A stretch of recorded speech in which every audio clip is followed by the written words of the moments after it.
여러분, 최근 뉴스나 커뮤니티를 보면서 이런 생각 해보신 적 없나요? 세상이 마치 누군가 써내려간 시나리오대로 움직이는 것 같다는 생각 말이죠. 특히 우리 한국 사람들은 트렌드와 경제 변화에 정말 민감하죠. 그런데 우리가 지금 겪고 있는 유례없는 고물가, 증시 폭락, 이 모든 걸 이미 20년 전부터 알고 있었던 존재가 있다면 믿으시겠습니까? 단순히 운이 좋아서 마친 게 아닙니다. 장소, 인물, 그리고 아주 구체적인 대사 한 줄까지 토시 하나 안 틀리고 현실로 나타나고 있다면 이건 우연이라는 단어만으로는 설명이 불가능하죠. 오늘 이야기할 주인공은 전 세계에서 가장 유명한 가족, 하지만 그 이면에는 소름 끼치는 예언을 숨기고 있는 심슨 가족입니다. 이들이 그리는 미래가 왜 단순한 만화가 아닌 경고장으로 불리는지 지금 바로 확인해 보시죠. 시간을 돌려 2000년 3월로 가보겠습니다. 당시 방영된 심슨 시즌 11의 에피소드 바트 투 더 퓨처의 첫 장면은 평범한 휴가로 시작됩니다. 휴가지에서 우연히 인디언 카지노에 들어간 바트는 자신의 30년 뒤 미래를 보게 되죠. 그런데 그 미래가 정말 가관입니다. 바트는 인생이 완전히 망가진 백수로 살고 있는 반면 그의 여동생 리사는 미국 최초의 여성 대통령이 되어 백악관에 앉아 있었거든요. 그런데 여기서 소름 돋는 대사가 터져나옵니다. 대통령이 된 리사가 보좌진들과 회의하며 이렇게 말하죠. 우리는 지금 엄청난 예산 위기를 겪고 있습니다. 트럼프 대통령으로부터 나라 경제를 엉망인 상태로 물려받았거든요. 여러분, 이게 2000년에 나온 대사입니다. 도널드 트럼프가 정치인이 아니라 리얼리티 쇼에 나오던 시절, 심슨은 이미 그가 대통령이 될 것과 그가 남긴 경제적 여파로 미국이 빚더미에 앉을 것을 정확히 예언한 겁니다. 더 무서운 건 그 다음 장면입니다. 리사의 보좌관은 나라 경제가 바닥을 쳤고 증시와 디지털 시장이 폭락하고 있다며 절규합니다. 지금 우리가 뉴스에서 매일같이 접하는 국가 부채 위기와 자산 시장의 변동성, 그리고 셧다운 공포가 20여 년 전 애니메이션 속에 그대로 박제되어 있었던 거죠. 이번엔 이동수단의 혁명입니다. 1992년에 방영된 에피소드에서는 하늘을 나는 자동차 호버카가 차도를 가득 메울 것이라 예고합니다. 괴짜 발명가 프링크 교수는 오랜 연구 끝에 호버트로닉 프링크 마카라는 이름의 호버바이크까지 선보이죠. 하늘을 나는 자동차와 버스가 일상이 된 풍경, 우리가 꿈꾸던 미래가 불과 10년 뒤로 다가와 있습니다. 하지만 심슨은 여기서 아주 현실적인 풍자를 덧붙이십니다. 이 화려한 호버카들은 엄청난 에너지를 소비한다는 것이죠.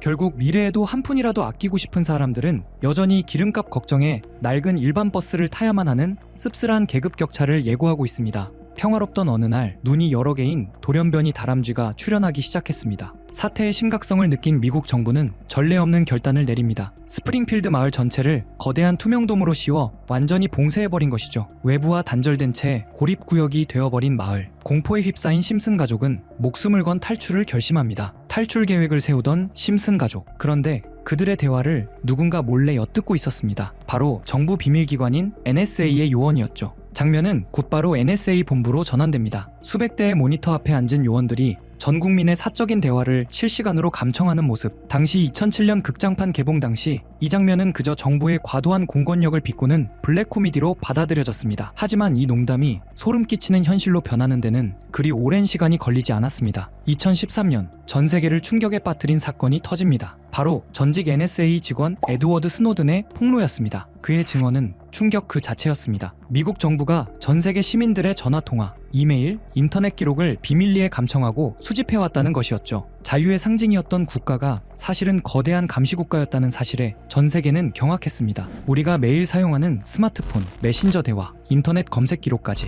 그 모든 활동이 어딘가에 저장되고 누군가에 의해 감시되고 있었다는 사실. 심슨 가족은 이 끔찍한 진실을 스노든의 폭로가 있기 무려 6년 전에 이미 한 장면으로 정확히 그려냈습니다. 단순한 풍자였을까요? 아니면 내부 사정을 알고 있던 누군가의 경고였을까요? 우리가 화면 속 요원들을 보며 낄낄거리던 그 순간에도 어쩌면 현실의 요원들은 우리의 마이크를 켜고 있었을지도 모릅니다. 1987년부터 40년 동안 이어져 온 심슨 가족의 이야기는 단순한 코미디가 아닙니다. 그것은 우리 사회의 가장 어두운 단면을 해악과 풍자로 꼬집는 가장 날카로운 사회 비판서입니다. 9.11 테러, 코로나 바이러스, 애플의 비전 프로, 그리고 트럼프의 당선까지 100가지가 넘는 사건을 정확히 맞힌 심슨의 예언 능력은 이제 노스트라다무스급이라는 평가를 받고 있습니다. 우연히 반복되면 그것은 더 이상 우연이 아니라고 하죠. 제작진 중 누군가 미래를 보고 온 걸까요? 아니면 이 세상을 설계하는 거대 그룹의 시나리오가 만화 속에 녹아있는 걸까요? 이제 심슨의 예언은 정치와 재난을 넘어 인류의 새로운 희망이자 공포인 돈의 영역으로 향하고 있습니다. 전 세계 투자자들의 심장을 요동치게 만드는 그 예언, 바로 코인 시장의 향방입니다. 심슨이 그린 다음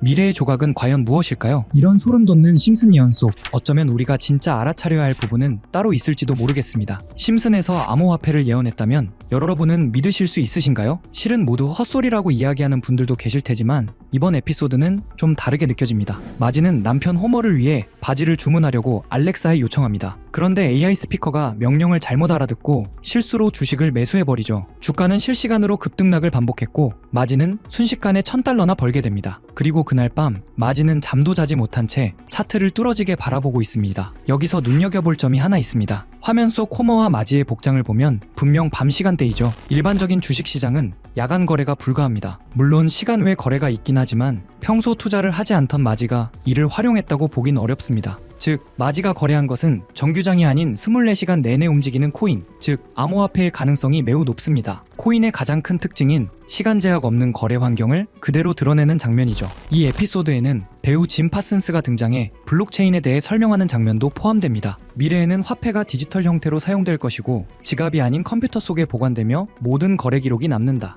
는 내용의 노래와 함께 블록체인 개념을 짧은 시간 안에 보여주는데요. 대부분은 풍자적인 설명이지만 중요한 포인트가 하나 등장합니다. 암호화폐 사용자들은 컴퓨터에 매달려 있고 우리는 막대한 전력을 소모하는 컴퓨터들이 있는 건물에서 끝없는 수학 문제를 풀고 있다. 그리고 사토시가 누구인지 알고 있지만 말하지 않겠다. 에피소드의 제목이 프링크 코인인 점을 고려하면 여기서 말하는 사토시는 비트코인의 창시자 사토시 나카모토를 가리키는 것으로 보입니다. 그의 정체는 아직까지도 완전히 밝혀진 바 없죠. 제작진이 이런 특징까지 콕 집어 풍자한 걸 보면 뭔가 더 알고 있는 게 아닐까 하는 생각마저 듭니다. 여러분은 어떻게 생각하시나요? 만약 이런 콘텐츠에 등장한 은밀한 사이트들이 현실에도 존재한다면 우리는 그 정보를 통해 미리 대비할 수도 있을 것입니다. 그럼 실제로 심슨 속 이야기처럼 특정 의도를 가진 사이트들이 있을까요? 제 답은 그렇다입니다. 코인 세계에는 음모론이 늘 따라다녔고 오래전부터 비트코인을 둘러싼 각종 추측이 커뮤니티를 떠들썩하게 했습니다. 저 역시 이런 미스터리를 좋아해 여러 자료를 찾던 중 오래된 게시물 하나를 발견했습니다. 그 글에는 특정 시간대에만 접속 가능한 사이트가 있다고 적혀 있었죠. 직접 모든 사이트에 들어가 봤지만 접근 불가라는 메시지만 계속 떴습니다. 혹시 정말 일정 시각에만 열리는 사이트라면 시간대별로 하나씩 시도해보면 되지 않을까 싶어 저는 밤낮을 바꿔가며 1시간마다 타이머를 맞춰 접속했습니다. 그리고 마침내 한 사이트가 열렸습니다. 겉보기엔 누군가 장난삼아 만든 해커 사이트 같아 보였습니다. 클릭할 수 있는 항목들이 있기에 눌러봤지만 헤드 멤버십 권한이 있는 사람만 접근할 수 있습니다. 라는 안내만 반복되었습니다. 모든 메뉴가 똑같은 반응이라 포기하려던 찰나 화면 한쪽에서 계속 깜빡거리는 작은 눈 모양을 발견했습니다. 눌러보자. 섬뜩한 이미지와 함께 글이 등장했죠. 페이지를 번역해보니 제목은 광명회의 기본 규칙, 위대한 여정은 비밀리에 이뤄진다. 목표를 위해 역할을 나누고 헤드 멤버의 지시에 따라 행동한다. 앞서 언급된 헤드 멤버십과 정확히 연결되는 내용이었습니다. 이후 반응이 없던 다른 글자를 다시 눌러보니 우리와 함께 행동하라 라는 문구가 나타났고 여러 사진이 이어졌습니다. 사진을 누르자 일본어 문장이 등장했는데 날짜는 2021년 4월 2일, 번역해보니 다음과 같습니다. 도지코인의 성공적 테스트를 바탕으로 밈코인을 계속 제작한다. 이 코인은 일본 시바견을 모티브로 삼았다. 작은 물고기들에게 군중 심리를 심어 급등을 유발할 것이다. 조커들의 많은 참여를 바란다. 여기서 조커는 그들만의 은어 같은데 검색에 걸리지 않게 일부러 그렇게 작성한 듯 보였습니다. 실제로 4월 2일 이후 아키타 코인을 확인해보니 한 달 만에 18,000%가 넘는 상승을 기록했습니다. 당시 도지코인 열풍으로 인해 각종 강아지 테마 코인들이 폭발적으로 주목받았고 소액 투자자들은 이런 밈코인에 몰렸습니다. 사이트 내용과 실제 시장 흐름이 놀라울 정도로 맞아떨어진 셈입니다. 이어지는 페이지에는 8월 19일 게시된 플로키 코인 관련 글도 있었습니다. 번역 결과는 다음과 같습니다. SNS 셀럽과 논의는 끝났다. 이번 목표는 SNS다. 제2의 도지를 찾는 사람들에게 훌륭한 대안이 될 것이다. 영국의 조커들이 참여해주길 바란다. 이번 계획을 달성하지 못하면 다음은 없다. 실제로 플로키는 9월에 1300% 넘게 상승했고 이후 일론 머스크의 언급 때마다 수천 %씩 뛰어 0.4원까지 올라갔습니다. 이런 흐름을 보며 정말 치밀하다는 생각이 들었습니다. 이 조직이 SNS와 셀럽을 이용해 자신들의 의도를 감춘 채 움직이는 구조가 너무나 노골적으로 드러났기 때문입니다. 다음 장면에서는 갈라코인 이야기가 등장합니다. 미래로 나아간다. 계획대로 NFT를 확장한다. 심즈와 같은 세계를 만드는 것이 목표다. 온라인과 현실이 공존하는 세계. 여기서 심즈라는 단어가 특히 소름을 돋게 했습니다. 심즈는 캐릭터의 감정,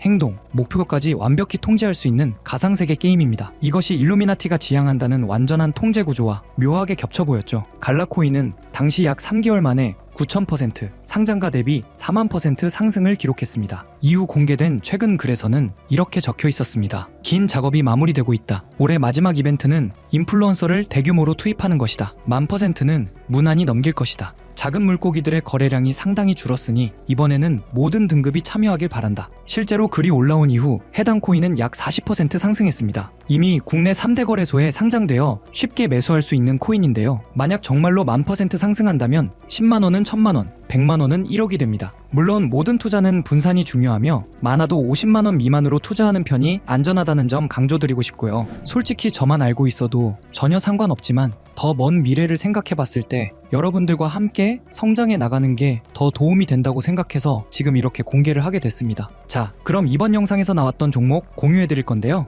일단 좋아요랑 구독 한 번씩만 눌러주시고요. 제 개인 번호 010-8480-8147로 구독 완료라고 남겨주시면 이 사이트에 나온 1000% 이상 오를 수 있는 종목 공유해드리도록 하겠습니다. 문자 주시는 분들이 많아서 종목 보내드리는 데까지 길게는 10일까지도 걸릴 수 있다는 점 양해 부탁드리면서 저한테 문자로 구독 완료 보내주세요. 문자 남겨주셔야 제가 영상 시청해주신 구독자분이라고 알고 보내드리니까요. 구독해주시고 문자 남겨주시면 되겠습니다. 직접 이 내용을 확인해보니 여러분은 어떠신가요? 우리가 보지 못했던 진실을 마주하는 듯해 개인적으로는 두렵기도 했지만 동시에 이런 음모론이 단순한 허구가 아닐 수도 있다는 생각이 들었습니다. 우리는 믿고 싶지 않거나 너무 두려워서 외면하는 진실을 음모론이라고 부르는 건 아닐까요? 일루미나티는 접근 불가능한 비밀 공간에서 서로 교류하며 계획을 진행한다고 알려져 있습니다. 어쩌면 이번 영상에서 다룬 코인도 그들만 알고 있는 비밀 계획의 일부일지 모릅니다. 그리고 그것이 여러분에게 큰 기회가 될 수도 있겠죠. 오늘도 끝까지 시청해주셔서 감사합니다. 다음 영상에서 다시 찾아뵙겠습니다.